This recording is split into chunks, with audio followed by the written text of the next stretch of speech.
plus récent, ça me rappelle Mandela avec la première dame d'Angleterre, où on disait que Mandela était le seul à mettre la main sur l'épaule de la dame de fer à l'époque.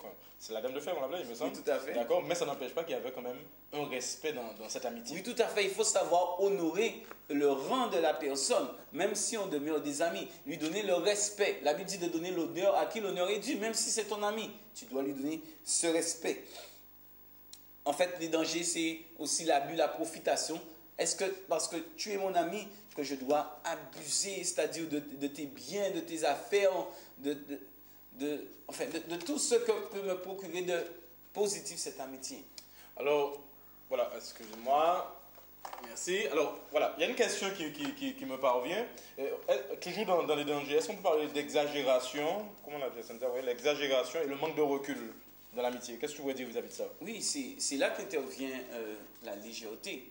Lorsqu'il y a un manque de recul, Je parle dans le jugement. Apparemment, c'est dans le jugement. Hein? Le jugement dans une situation. Des fois, alors selon ce que je comprends de la question, ce sont deux amis. Un ami, peut-être, qui a une manière de voir vis-à-vis d'une situation, et l'autre ami n'use pas de recul pour donner un avis objectif. Mais c'est là justement que quand je parlais de ce niveau de relation profonde, là, il y a une objectivité. Parce que la Bible dit que l'ami le juste montre à son ami la voie. Ça veut dire que je peux te reprendre même sévèrement et avoir du recul, te donner tort dans une situation, même si je t'aime profondément. C'est ça l'amour d'ailleurs. C'est ça l'amour. Dieu nous aime, c'est le meilleur exemple d'amour pour nous. Mais lorsqu'on aura péché, il va nous dire clairement qu'on a péché. David, qui était très proche de Dieu, lorsqu'il a commis l'adultère, qu'il a commis le meurtre, la Bible dit « Oh, cela déplut fortement à l'Éternel. » Et Dieu lui a fait le reproche par la bouche du prophète Nathan. Mais en même temps, on voit l'amitié de Dieu. Lorsque David s'est rebellé, il lui dit « L'Éternel t'avait déjà pardonné. » Donc ça montre vraiment ce recul qui fait cette objectivité qui peut y avoir même entre amis. Alors, par rapport à la dernière mobilisation qu'on a eue il y a quelques jours, on parle éventuellement d'une amitié entre les Corses et les Guadeloupéens. D'accord, on savait qu'une délégation de l'ECAP était descendue en Corse. Alors, selon toi, quel danger qui pourrait y avoir dans je dirais, cette amitié apparente, je veux dire? Alors, moi, je ne peux pas parler dans ce cas-là d'amitié, puisqu'on parle peut-être de sympathie ou d'intérêt commun. Mais est-ce qu'on peut parler d'amitié? Observons, prenons le temps, et là, on pourra parler d'amitié. Merci Woody. Alors Woody, on retourne sur la Bible, d'accord, quand même, qui est, je dirais, le potomitan de nos discussions, si on peut dire. Voilà, Woody, alors on prend l'exemple souvent de Jean. Tu prenais l'exemple de Jonathan et de David. Là, il y a un autre cas qu'on prend souvent par rapport à l'amitié. On parle de Jean, voilà, l'apôtre Jean, qui avait un amour, que Jésus portait un amour particulier. On se demande, est-ce que ce n'était pas de l'amitié? Alors, quelle est ton analyse vis-à-vis de ça et quelles sont les leçons à en tirer? Alors, c'est vrai que Jean souvent se qualifie lui-même lorsqu'il écrit son évangile comme étant le disciple que Jésus aimait.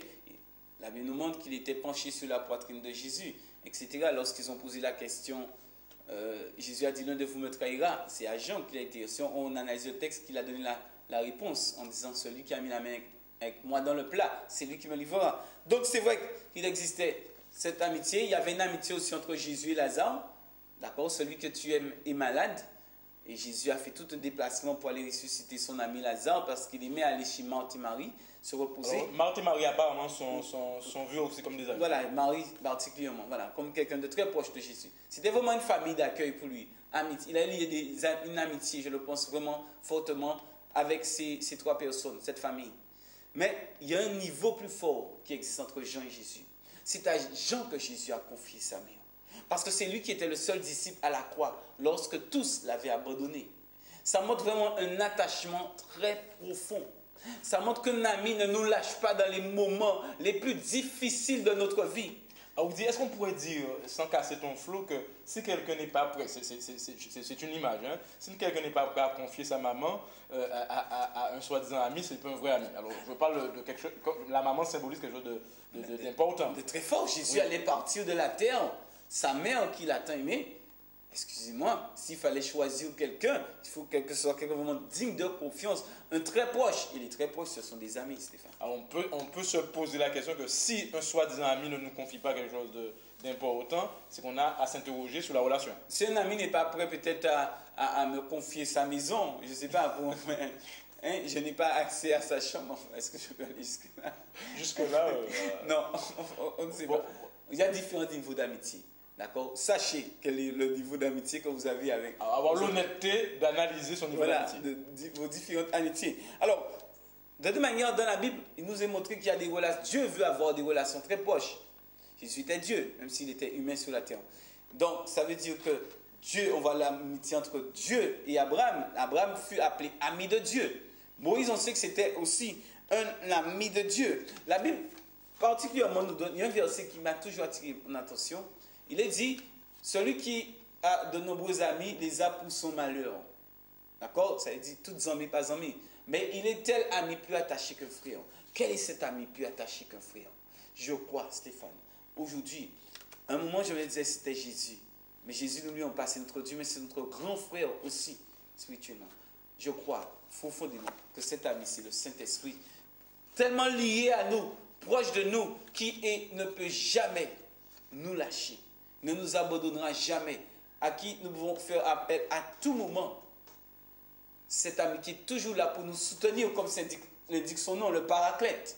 D'accord? La personne qui se tient à tes côtés quand tu es en difficulté et qu'on peut vraiment développer une amitié profonde avec le Saint-Esprit. Lui sera le meilleur ami qui jamais nous trahira. Alors, vous dites, tu parles de Jean, de Marthe, qui était l'ami de Lazare, qui était apparemment l'ami de Jésus. Est-ce qu'un individu qui dit qu'il n'a pas d'amis, comme on entend souvent, pas des amis ici, pas des amis à la terre, est-ce que ce n'est pas signe d'un dysfonctionnement? Je crois que c'est quelqu'un qui, si les Français, même lors de ce sondage, ont reconnu que la chose la plus importante après la famille, c'est bâtir des amitiés, c'est que c'est quelqu'un qui manque de quelque chose. La Bible dit celui qui se met à l'écart, cherche ce qui se tient à l'écart, cherche ce qui lui plaît. C'est quelqu'un qui est trop enfermé dessus, c'est une forme d'orgueil, d'accord? Parce c'est vrai qu'il peut y avoir des dangers à l'amitié si on ne respecte pas certaines règles, mais il y a un grand enrichissement dans le fait d'avoir des amis profonds, des personnes sur qui on peut compter. Dieu nous a donné des relations humaines. Nous avons vraiment beaucoup à en tirer, beaucoup aussi à donner, d'accord? Ça va dans les deux sens. Mais... Alors, vous dites, une autre question qui me vient, plus le niveau d'amitié grandit ou avance, est-ce qu'on pourrait dire plus le niveau de responsabilité grandit? C'est-à-dire, enfin, je dirais surtout plus le niveau d'engagement l'un vis-à-vis de l'autre va grandir. Et responsabilité dans le sens, si je sais que tu es mon ami, et je suis ton ami, ça veut dire demain, même si tu me demandes des choses qui sont assez, ou sans même que tu me demanderais des choses assez difficiles, je dois moi-même voir que je suis à même de les faire. Ça doit être mon devoir. Et même quand tu parles de responsabilité, c'était une grande responsabilité que Jésus a donnée à Jean, celui de s'occuper désormais de sa mère. Alors oui, dit, une des questions qui m'est parvenue, on va terminer parce qu'on sait que tu as un bateau à prendre, d'accord, pour Marie-Galante, la belle île en mer. On salue tous les Marie-Galantais. Alors, dernière question, oui, dit, est-ce que dans l'amitié, il ne faut pas des fois avoir la patience vis-à-vis de l'ami, que cet ami arrive, je dirais, au niveau de confiance ou de responsabilité qu'on voudrait qu'il ait? Pourquoi? Parce qu'il y a souvent des amitiés, des fois, qui se meurent de façon prématurée par un mauvais jugement. Est-ce que tu comprends ma question? De toute manière, toute amitié prend du temps.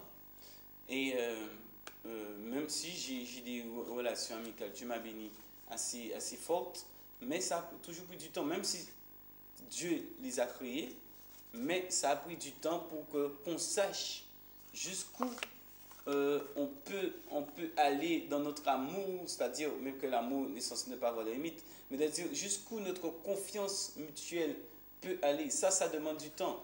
Quelles sont les choses que je sais que je pourrais te demander? Il y a des amis à qui je sais que je peux demander certaines choses. Il y a d'autres, je sais que non, je ne peux pas aller jusque-là. Donc, le temps va déterminer le degré de responsabilité, le degré de confiance qui va être établi entre deux hommes. Décidément, Widi, désolé, encore une question, je change de papier. D'accord, alors désolé, alors Widi, avant que tu prennes le bateau, dernière question, Widi, maintenant en parlant de l'amitié entre Dieu et l'homme, est-ce que l'amitié c'est l'apothéose dans la relation homme-dieu? Non, il existe encore un niveau plus fort, et ce serait bien un jour qu'on en parle, parce que c'est vrai que la Bible nous parle de différents niveaux de relations. Rapidement, tu peux les énumérer.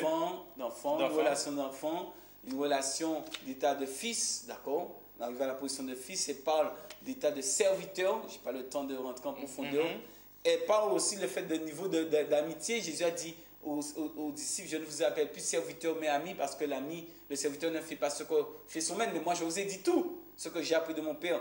Et elle montre que l'apothéose, ce que Dieu recherche, c'est l'union parfaite, c'est le statut d'épouse et époux. Vraiment, on ne fait plus qu'un, on connaît les pensées de Dieu, de même qu'il connaît nos pensées. Oh oui, tu me donnes envie. Je t'aurais empêché de prendre le bateau, mais bon, comme il y a du monde qui t'attend, on va te laisser prendre le bateau vers la belle île en mer. Alors, Gospel Décibel vous réserve un prochain forum qui sera aussi intéressant. Alors, pas ratez-nous, samedi, même heure, 14h, Gospel Décibel.